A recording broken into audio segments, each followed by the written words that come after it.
He talked about how this is what blemishes the ability to reach the truth. He defined the truth as that feeling but state where all of us know their roles. Each knows his role in the whole system and operates for the system, not for himself. But we have this measure called singularity. And where does it come from? It comes from the Creator being one, and just like phase one that was created immediately, and it in its end felt the giver and wanted to be like him. In the same way, like the records of the 4 phases of direct light, even though we're disconnected between us and there's no connection between the Creator between us and the Creator in this world that Rav defined yesterday as a dream, or even a dream within a dream to that extent. So nevertheless we have within us this measure of singularity, but in its opposite form, meaning each of us feels himself as the center of the world and the whole world was meant to serve him. And this is the opposite form than that of the Creator in our corrected state, where the singularity measure will come to be expressed in such a way where each will feel his natural ability from the quality of bestowed to serve everyone and not himself. So he calls this it the same coin. It's the opposite form, the other side of the coin. Because we have the corruption in us, it seems like the world is been here to serve me, and in our corrected state, which we will reach 100%, will come to a state where each feels his singularity, and how he, in his singular way unique, we serves all of society and doesn't care for himself whatsoever. And in the end of the last paragraph of the part that we read last time in the last lesson, he says that when we get to the highest point of those degrees, we will all serve in our singularity only, in the form of bestow to one another, to others. And here he says it's best to reflect and copy our existing life to be as a coveted state that we want to reach, and try to come there again from that point. He doesn't talk about from the point of communism and the kibbutz and other places where let's be together and it'll be good for us. It's not the connect between us that we'll get along in society that failed, and also writes all articles of why it will fail. But when we want to reach that measure of singularity like the Creator, just to invert it from self-use to use in relation to the society, it will succeed because it's a spiritual reason, and we want to reach adhesion to the Creator with it. And here we'll come to the paragraph where we're going to read today, called the conditions of life in the last generation. That's what we're going to read today. The conditions of life in the last generation. You'll find it in the article piece in the world under the writings of Balaam. And we will read now this paragraph, this subheading in the tense. It take about 4 minutes, the conditions of life in the last generation. A 10 who finished reading and before the time is up can discuss what they took out of it. Again, the conditions of life in the last generation. 4 minutes, please. His point of singularity until peace in the world will come this way. Okay friends, we will soon enter a lesson with Raf about this part of the article. Before that we'll just kind of browse through, scan through the words and abbreviate what's written here for those for whom the language is a bit difficult. So first Bam says that each one should understand and also explain to his environment that the well-being of society, which is the well-being of the state and the world, completely depend on each other. Completely, and if in the society there will be one individual left unsatisfied, there will always be a mess. To this he adds that the dissatisfied people are always joined by those who have an interest to mess things up because they benefit something from that. Then it turns out that society is always in a kind of a blender. Always someone doesn't feel good and is not happy. Someone has an interest that is not being met, and then he'll strive to create some revolution that will lead him to a better state. Seemingly, the nimble and the wise that we talked about throughout the whole article meet us here again. In every state, in every regime, in every social structure, the nimble and the clever somehow find a way. But he says here about Islam that there's no reason to be calm even if you're nimble or clever, because the dissatisfied ones will always have a negative thought about you, how to overthrow you. And so he offers at the last sentence, look at the last words, that anyone who will not live for his soul, meaning that no one can feel stable where he is even if he's in the top of the pyramid seemingly. Nothing will assure you the good that you think you have in your hands if below you there are people that are unhappy. And this raises a big question. How do we build such a connection? Socially, doesn't matter in what circle. From the smallest, which is the 10, throughout the whole society of ours, and the whole nation and the world, ultimately all created beings, which gives each individual in it a feeling that he's in a perfect state, not less. So now we'll enter a lesson with Rob and we'll try to receive light up a light from the Kabbalist who sees the complete system that will project upon us and open in our mind and heart and soul new pathways, more advanced forms of relationships. Let's watch clip number 1. First, everyone must thoroughly understand and explain to his surroundings that the well-being of society, which is the well-being of the state and the well-being of the world, are completely interdependent. As long as the laws of society are not satisfactory to each and every individual in the state and leave a minority that is dissatisfied with the government of the state, that minority conspires under the government of the state and seeks to overthrow it, meaning there can be no wholeness in the states, in the society, the world, if even one person and even a little bit is dissatisfied, and anything but a perfect state. We're talking about systems that in general, all systems that are global integral systems, the state of an integral system. We don't understand how interdependent, how interconnected it is, with thousands of connections. Each one in a global system exists in everyone. This is called incorporation, and everyone exists in each and everyone. This is like a holographic picture that if you take a part piece of that picture, you see all the details in that element as well. It's like seeing some object from afar. So we grasp it. We don't see all its details, but it's always whole. That's how it is in spirituality. There is such a law that there's no little in spirituality, meaning you cannot cut off spirituality. You can't take a piece out of it. You always take all of it. But at a small scale, like without my glasses, I can see a meter away from me. With the glasses, I can see 100 meters. With a binoculars, I can see a kilometer away.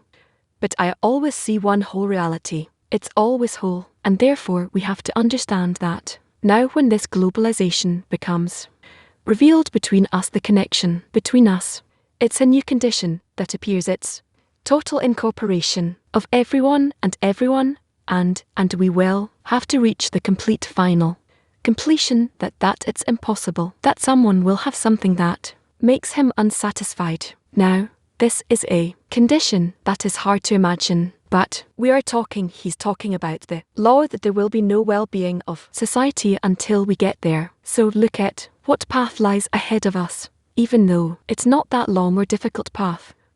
The fact that we've developed for thousands of years was development by our ego. We haven't developed from above, by the light rather, but from below by our egoistic urges, and that's why everything was so difficult and took so long and brought so much suffering to build something, to reveal something, organize something. It's thousands of systems and years, thousands of years. But if we draw the light that changes us, the action of the light is immediate. Then here, only a desire for it to happen, and it happens. It's a wonder. It's a force from above, from a higher degree, and therefore we can't imagine to ourselves how much, even though we're talking about conditions that how could it be love thy neighbour as thyself, taking everyone into account. Everyone takes everyone else into account. Where can this be in our world? A person doesn't even care about his own family in our times. He doesn't feel them as close. How can this be? So again, we don't understand. Comes a force from above, and from with one little action it does. It just does it. That's it. Like anything that appears to us from above, and we are unaware of it a moment before. So don't try to compare our egoistic development over thousands of years and the development that now happens by the light that was egoistic development by our forces from below, and this will be development by the light from above, and therefore within a short time still it takes time. The person needs to get used to it to understand something, to whether he's capable or not doesn't matter, but to somewhat, but understand, get closer to that. And certainly things can happen fast. And so Balaam tells us, and besides him all the recent callists, and even from the time of the prophets, it is written that we are in a generation, which is the last generation. It needs to happen within one generation. So as much as it seems to us strange and unrealistic, by the light, it happens immediately. If its power is not sufficient to fight the government of the state face to face, it will seek to overthrow it indirectly, such as by inciting countries against each other and bringing them to war. For it is natural that at wartime there will be many more dissatisfied people with whom they will have hoped to achieve the critical mass to overthrow the government of the state and establish a new leadership that is convenient for them. Thus the well-being of the individual is a direct cause for the well-being of the state. Perhaps we don't see this right away. Maybe we see some people getting laid off their work or something else, how much they do in the world. But ultimately it happens like this, that if not in the same generation, then we saw this by the slow egoistic development. We see that ultimately the negative forces that are dissatisfied, they gradually increase, and then they set up all kinds of systems that ultimately are poised to break the old systems, whether it's in a diplomatic way or through war, through force. But that's how it happens. And we now need to take into account that in our world, unlike it was before, throughout history, through the ego, when we've developed in this detachment from each other, now the system of our interconnection becomes revealed. And that's a much bigger problem, that if someone is unhappy, then his dissatisfaction permeates me and it begins to eat at me. It begins to reveal all kinds of problems in me.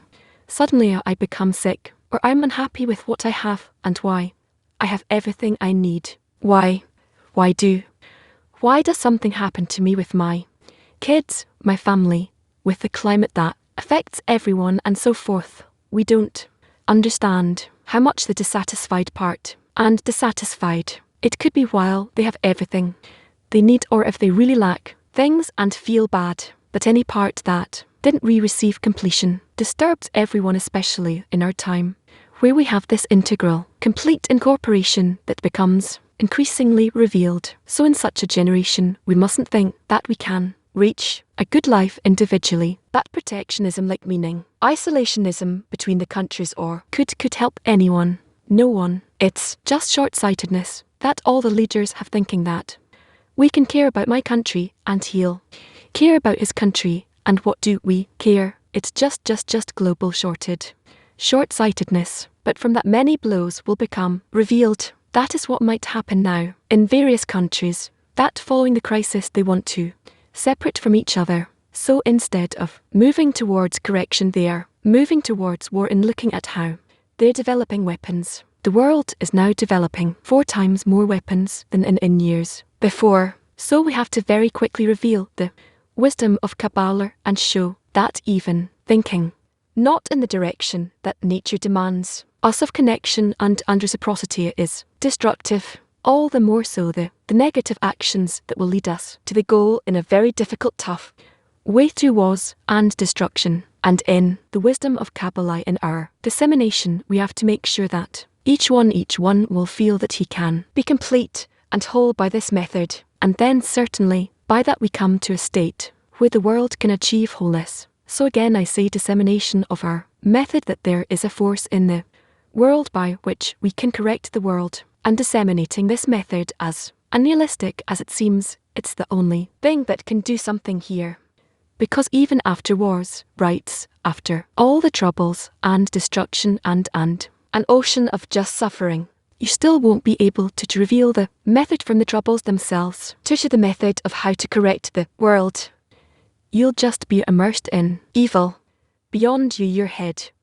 But it has to be revealed from how we received it from the revelation in Babylon, and so on and so forth.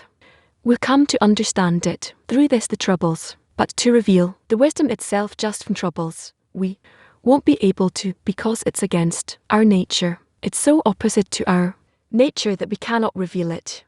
Therefore, there were all kinds of smart people, mystics and people who thought that they found that they discovered the wisdom of Kabbalah. They didn't. They kind of got closer to it. But to really, truly discover it, you can't, because you can't reveal the opposite system from within, the ego, and therefore we have no choice. As much as we can, we need to disseminate the wisdom of Kabbalah, and from the other hand, the world will suffer in order to better understand us for the time being until we reach that state. There's a process people each goes here to work, and I'm saying from the wisdom of still in this process can we do something, or until we reach attainment there's no chance of coming out in a good way.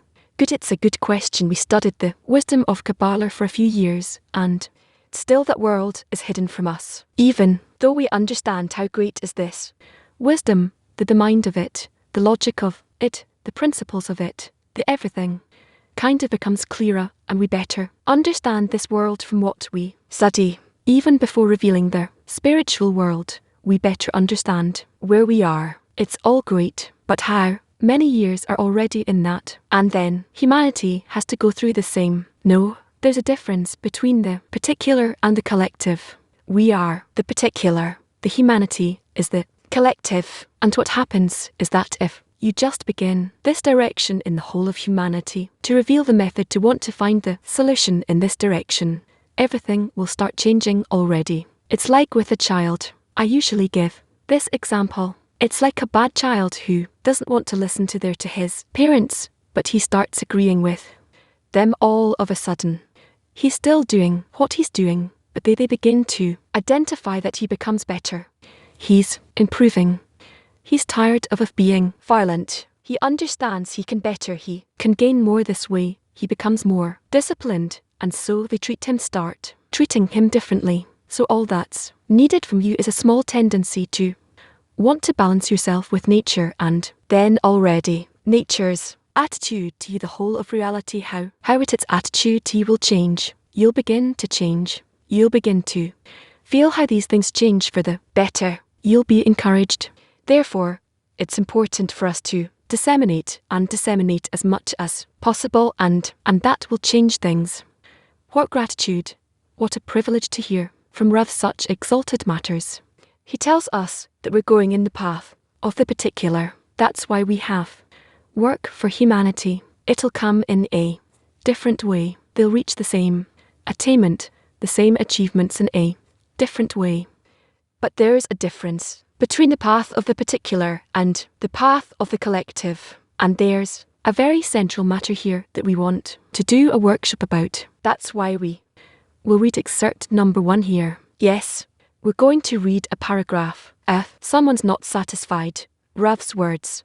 He says if someone's not satisfied, then his lack of satisfaction penetrates me, starts eating away at me, and to reveal in me all kinds of problems. Suddenly I begin to be sick or not be satisfied with what I have, and I don't understand why things are bad for me if I have all the good. Why are things happening to, for example, with the children, with family, with the climate that's impacting everyone, and so on? We don't understand to what extent that part which is dissatisfied, and it's not important if he has all the good or really feels bad if he didn't receive wholeness, a true completion, to the extent of how much he influences everyone. So we want to enter our first workshop on this today. Let's give examples in which a dissatisfied part influences the whole system. Let's give examples where a dissatisfied part impacts the whole system. We've got 5 minutes, and it's the opposite of that. Yes, I think this is an example that it's easier to understand. We heard nice examples from the friends as well, because from the side of the corruption, it's easy to understand. You can identify with the fact that something is hard or someone's dissatisfied, then you can corrupt it for everyone. You can, it's clear to us all. Now we'll see from the side of the correction. Raf says in excerpt number 2, it's a little bit more precise from the side of the correction. On our side, it's enough to have a small inclination to want to balance ourselves with nature, and then already the relation of nature and the whole of reality towards us will begin to change. Each of us will start feeling like things are improving, and he will receive a a testimony, a testament, and therefore it's important to disseminate this as much as possible. And in this general feeling and this understanding, it will change. This is a feeling where you really start to correct. And it's interesting because when you have a whole system that's corrected, it's clear. Then each feels himself within the system. Each is part of the system. The system influences everyone, and everyone's in wholeness. When it's broken, it's also clear. Each wants for himself. What I have, I don't care about others. Take as much as possible. Swallow. These are clear rules.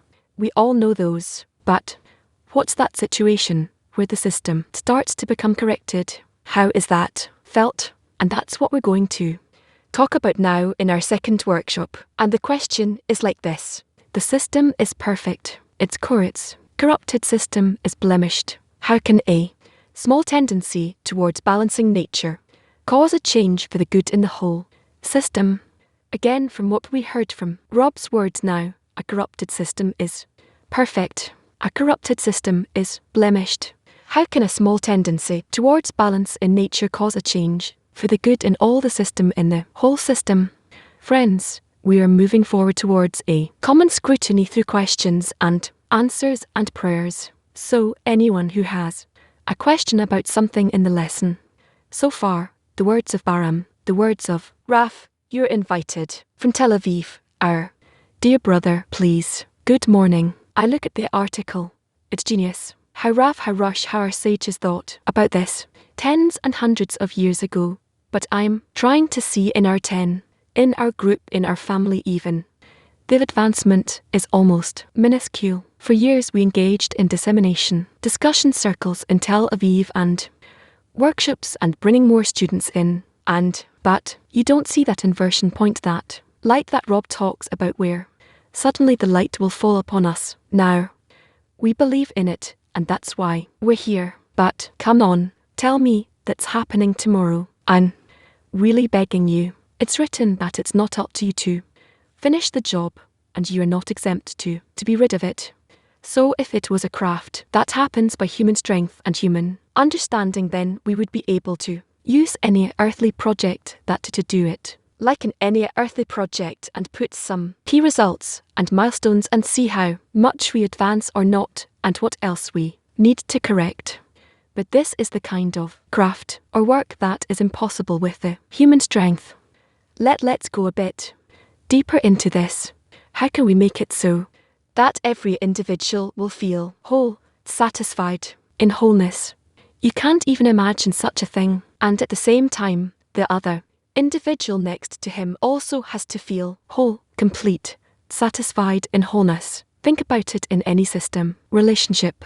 It happens in our life. We see it in our life from the couples to the global system. Wherever there is more than one, we don't see that we're on our way to such a thing, or that it's even possible. We don't even have the beginning to imagine such a situation. Why? Because a fulfillment that is truly whole is only the light. Wholeness is there's only one, not two. It's truly logical. The system, the method is so logical and so right. You hear these matters. They're so real, and really there's all the logic in the world, and we're not capable of doing it alone without the help of the light of the Creator. It's truly strange that we're not capable. Maybe it's not that strange. Maybe it's the most reasonable that on our own we can't. But if we accumulate together, remember, Rabesh writes, in everyone there are sparks of love of others, but a spark cannot ignite the light of love that will light in the whole body.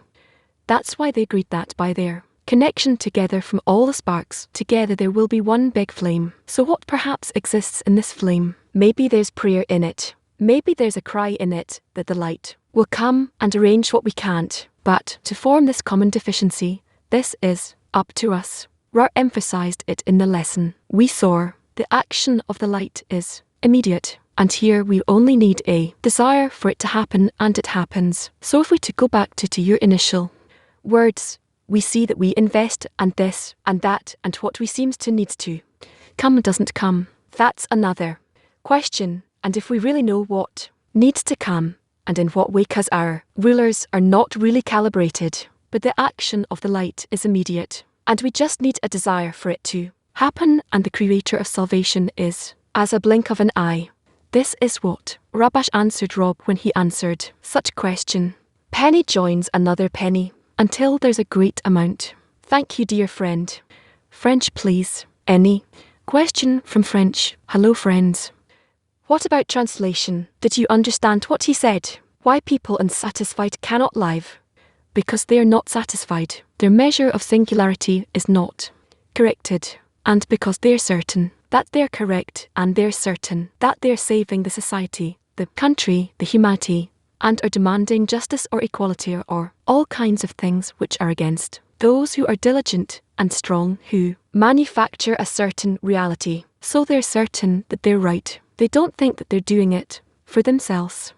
They're simply certain that they're doing it for the sake of some exalted goal, and that's why they are dissatisfied. They don't agree, and they will never agree, and we see this in each and every society throughout history. And why? Because it also connects to what asked earlier, because our goal in this world is not to get along between us.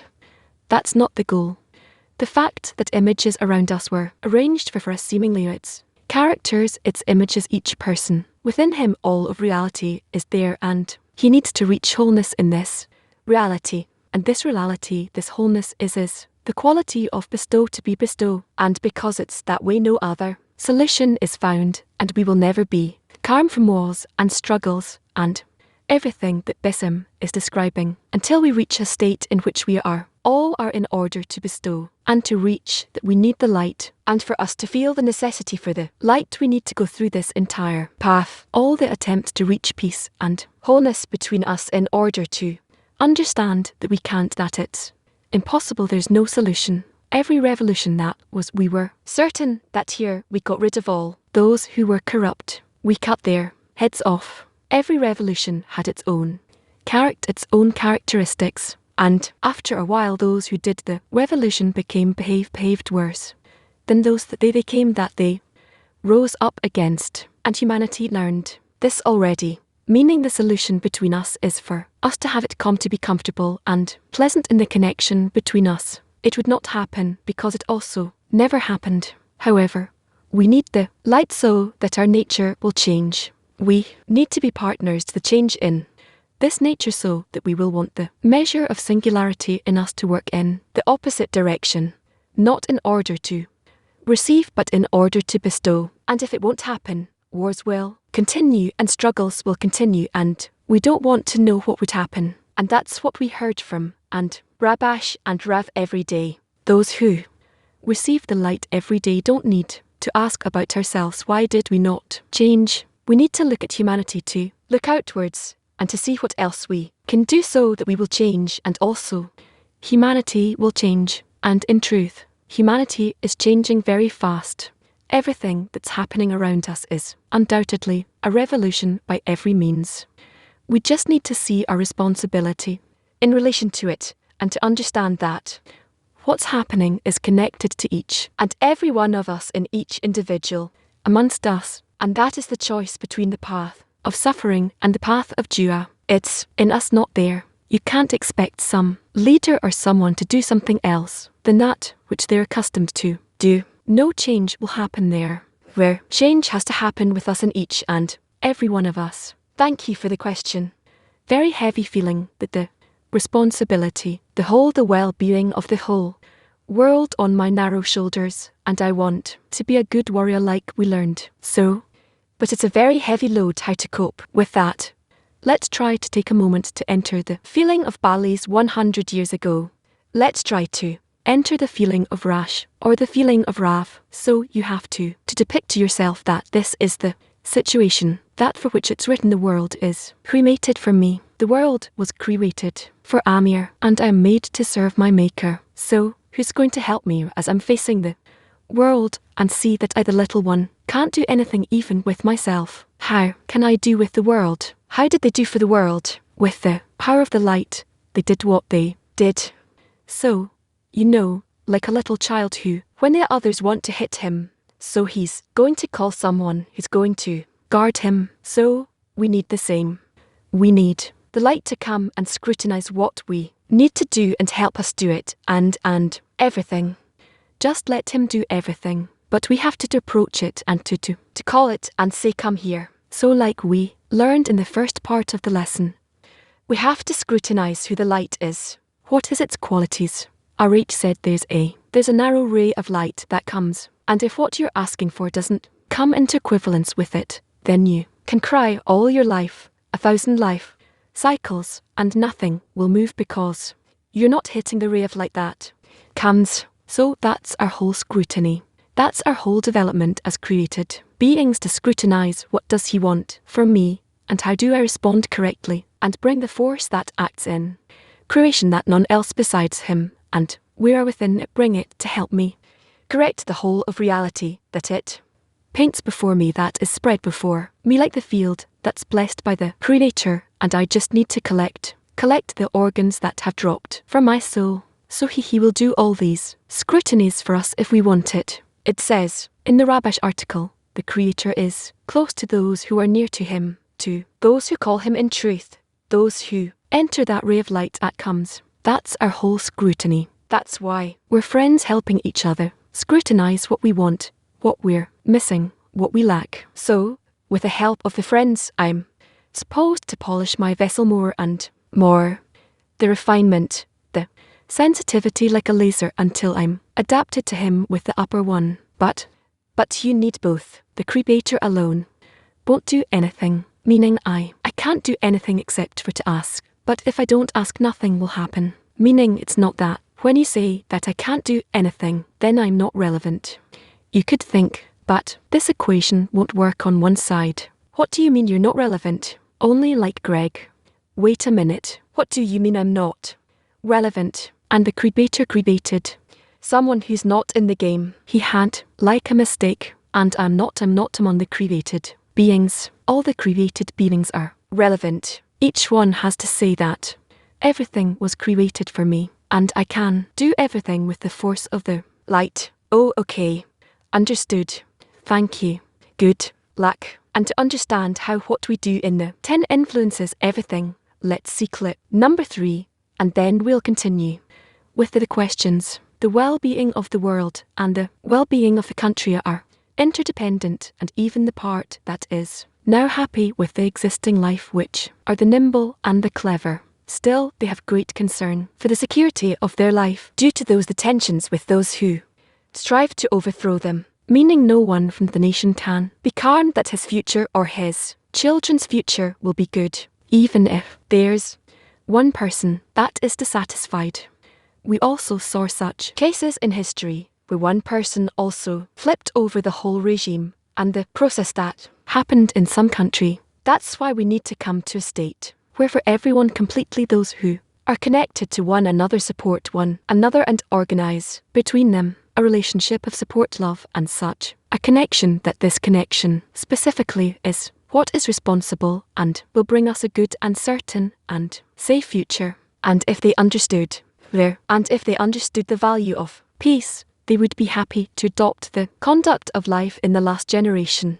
For all that a man has will he give to for his life.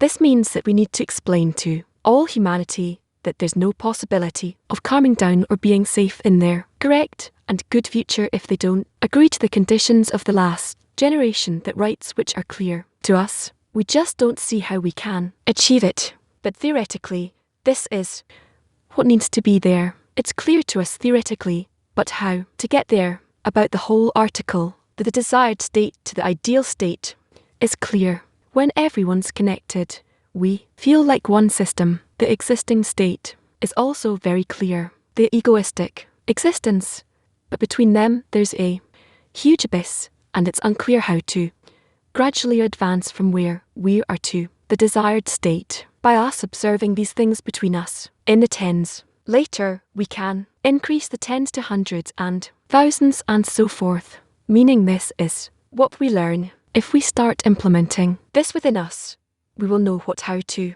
do this in more external and bigger circles. We need to implement this between us. We, those initial healthy cells in the whole of humanity, and from this health it will be clarified also how to pass this onwards.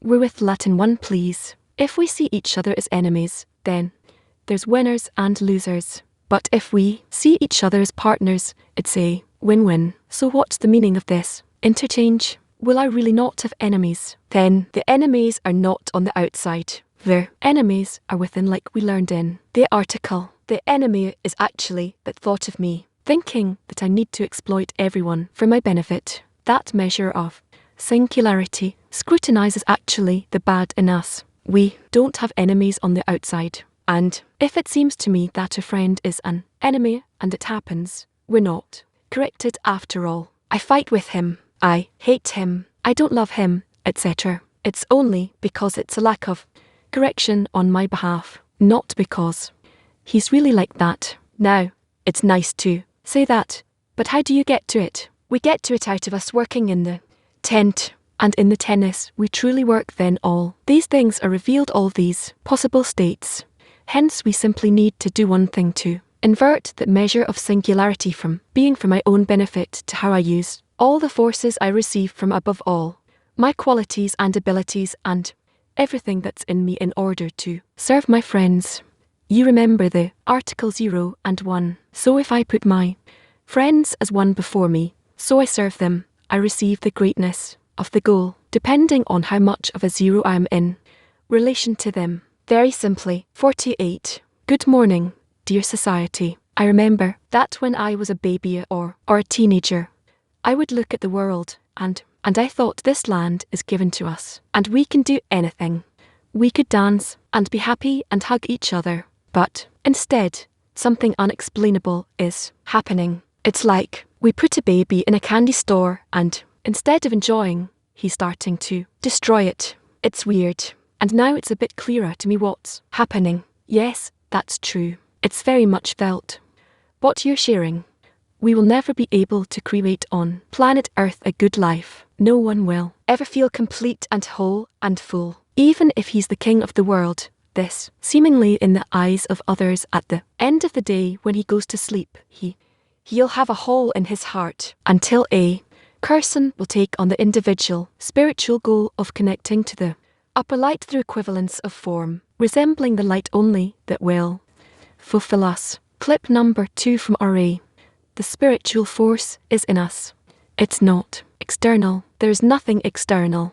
It's all within a person. Also the creator, also the created being, all the created beings. It's all within a person. That's what we learned from the perception of reality. You asked me we could go about the perception of reality, if I'm not mistaken. Wait, and that's why we need to investigate within us, within by ourselves, how we balance our forces, each his own forces. We're not correcting the world. That's what's that which appears to me as if there's an external world stems from my lack of true perception of the correct perception. And if I were to relate to myself as to the whole world and care to equalize myself with the upper force as I constantly depict him in me as much as I understand and feel him in a manner that is more bestowing, more loving, more towards everyone. If I depict this upper force in such a way, and then all my inner phenomena also I arrange in such a way, also towards everyone, towards connection. It doesn't matter that everyone's in me or that I discover them and feel them as being outside of me. The main thing is that the entire correction I aim into me, I need to correct only myself. By correcting myself, I correct my outlook of the whole world being outside of me and begin to feel that it's truly within me, and by that I reach the correction of reality, and then the entire external and internal reality appear to me as one, and it's not important even if it's not yet as one. Let's say I didn't reach that correct perception spiritually, it's not important. But as long as I take that, the main thing I take out of the wisdom of is that a person needs to just correct himself. What can he do to others? Either he depicts others being truly outside of him, or he depicts the friends as being internal, but it seems to him like that, or that he depicts the friends as already being his internal qualities. It doesn't matter. He needs to disseminate the wisdom of Kabbalah, either the eye towards my internal qualities or the eye towards others outside of me. That's the only thing I can do, as it's written. All my bones shall say so where I'm concerned that All my bones will speak the same language, the same message, the same longing, same goal, and this is how we will reach a correction.